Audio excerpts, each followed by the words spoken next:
देश के सबसे स्वच्छ शहर और मध्य प्रदेश की आर्थिक राजधानी कहे जाने वाले इंदौर शहर में G20 का एक और आयोजन होने जा रहा है। 19 से 21 जुलाई तक G20 समिट में श्रम और रोजगार के मिनिस्ट्रियल लेवल ग्रुप की बैठक होनी है, जिसमें विभिन्न देशों के प्रतिनिधि और मंत्री भाग लेंगे।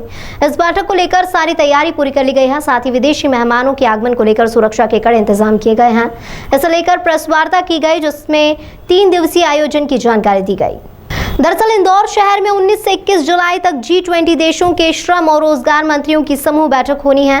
इसमें विभिन्न देशों के प्रतिनिधि और मंत्री भाग लेंगे। मंत्री स्तरीय समूह के इस सम्मेलन में श्रम और रोजगार को लेकर चर्चा होगी, जिसमें 165 डेलीगेट्स और इंदौर पहुंच रहे हैं, जिसमें विभिन्न देशों के 24 मिनिस्टर होंगे। समिट के दौरान आगंतुकों को मध्य प्रदेश की संस्कृति, वाइल्ड लाइफ, खान पान और ऐतिहासिक विरासत से रूबरू कराया जाएगा। साथ ही मेहमानों का स्वागत पारंपरिक अंदाज में होगा और उन्हें शहर और आसपास के पुरातत्व महत्व की इमारतों को दिखाने ले जाया जाएगा। वहीं 19 को मांडू का भ्रमण कराने ले जाया जाएगा और 20 और 21 जुलाई को इंदौर का प्रतिष्ठित फूड मार्केट 56 दुकान पर ले जाएंगे, जहां 56 के खान पान से रूबरू कराया जाएगा। साथ ही 22 जुलाई को हेरिटेज वॉक रहेगी, जो कृष्णपुरा, छतरी और राजवाड़ा तक होगी, जिसमें सभी डेलीगेट्स शामिल होंगे। उनका स्वागत करना, उनके स्टेइंग प्लेस तक वो कंफर्टेबल पहुंचे। हमने होटल इंडस्ट्री के भी जो रिसेप्शन पॉइंट्स हैं उनकी भी इस तरह की ट्रेनिंग कराई है कि किसी भी व्यक्ति को कमरा रिसीव करने में समय ना लगे। एक जो हम पिछले 6 महीने से एक प्रयोग किया है कि एक परफेक्ट हेल्थ कम्युनिकेशन प्लान हम एस्टेब्लिश करते हैं कि 24 घंटे वहाँ हेल्थ पर्सोनल रहे। रात को 2 बजे भी कोई इमरजेंसी हो तो there is a communication plan कि ये व्यक्ति इस हॉस्पिटल में जाएगा, ताकि निर्णय के अभाव में समय ना जाए। इसमें हमने 3 विषय आइडेंटिफाई किए हैं। एक है स्किल गैप मैपिंग, जो कि G20 देशों के द्वारा ILO और OECD को कहा जा रहा है कि वो ऐसा एक स्किल गैप एनालिसिस करें और उसका मैपिंग करें, जो कि सभी देशों के लिए उपयुक्त होगा और उनके काम में आएगा। पहला ये।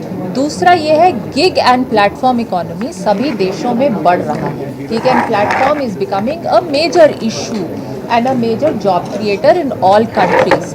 लेकिन उनका लीगल स्टेटस जो है उसकी वजह से काफ़ी सारे सोशल सिक्योरिटी बेनिफिट्स उनको नहीं दिए जा सकते हैं अलग अलग देशों में। भारत ने इसमें पहल की है। हमने अपने सोशल सिक्योरिटी कोड में गिग एंड प्लेटफॉर्म वर्कर्स को डिफाइन किया है। हम शायद we were the first in the world to do so, give a definition for what is meant by gig and platform work. और उनके सोशल सिक्योरिटी के लिए भी सोशल सिक्योरिटी फंड का प्रोविज़न है सोशल सिक्योरिटी कोड में। तो इसको आगे ले जाते हुए G20 देशों में किस प्रकार से हम गिग एंड प्लेटफॉर्म वर्कर्स को सोशल सिक्योरिटी दे सकते हैं, ये हमारा दूसरा विषय है। तीसरा विषय है sustainable financing of social security. बहुत सारे देशों में कॉन्ट्रीब्यूटरी फंडिंग होती है, बहुत सारे देशों में कंट्रीब्यूशन भी होता है और बजटरी सपोर्ट भी होता है। भारत के केस में आप देखेंगे कि बजटरी सपोर्ट से बहुत सारे स्कीम्स हैं हमारे, जिसके द्वारा हम सोशल सिक्योरिटी देते हैं अपने लोगों को, जैसे कि राशन कार्ड हुआ, घर हुए, फ्री हाउसिंग हुई, उज्ज्वला योजना है, PMJ है, ऐसी बहुत सारी चीज़ें हैं जो सोशल सिक्योरिटी हम देते हैं। तो